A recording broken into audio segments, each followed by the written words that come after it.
Wheeler used to be the agent of a manic-depressive celebrity writer, Alan Wake. Wake had various addictions on his back, an on-off death wish. Wheeler had seen a thing or two. Wheeler paid a lot of money for a good shrink.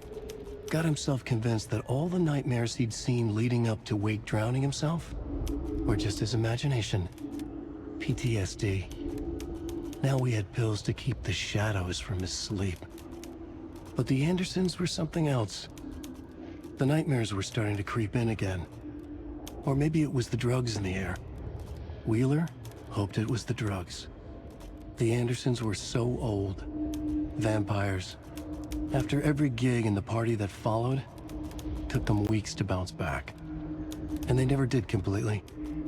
Each time Wheeler expected them to croak.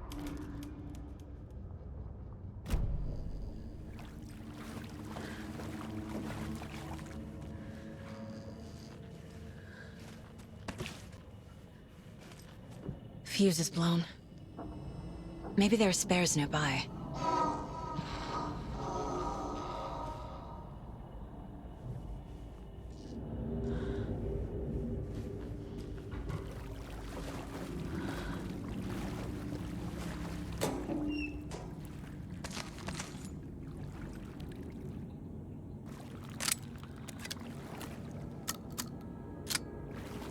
Can't be opened on this side.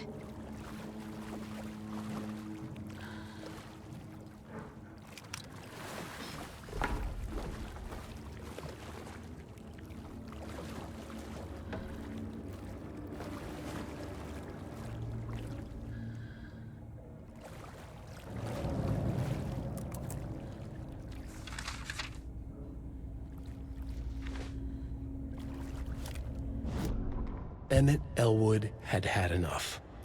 All his life he'd been surrounded by the same small-minded, impolite, ignorant people in town.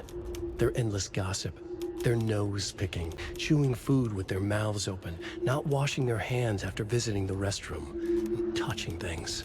Touching everything. The world was going to hell. He'd watched day after day how all the nice things in life in Bright Falls were spoiled and ruined forever. There would be a just and terrible reckoning. Emmett had imagined many times how he'd make them pay. He had lovingly tended his anger, made it grow hotter. It was out in the open now. Ugly and slobbering, they reached at him with their unwashed hands. He'd beat them down, beat them until they no longer moved. And then he'd wash his hands with a strong antibacterial disinfectant.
Cynthia Weaver had always kept her lantern close. Someone in the bathroom with her. In the dark. Dark water pressed itself into her. She screamed. Cynthia Weaver hated being old. She'd been a doer, a fighter. Now the bathroom frightened her, afraid she'd break her hip, like Norman. Cynthia had always kept her lantern close, to hold the darkness at bay. "Oh dear, my lantern. I think I've lost it," Cynthia said. "This will put a smile back on your face, my dear," a voice said. A man's voice. Someone in the bathroom with her. In the dark. The light bulb had blown. She meant to replace it days ago. How could she forget? She had slipped getting out of the tub.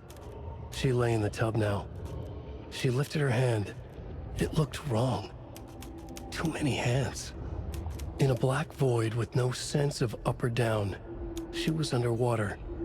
A dark shape pushed her down. Dark water pressed itself into her. She screamed. It came out in bubbles.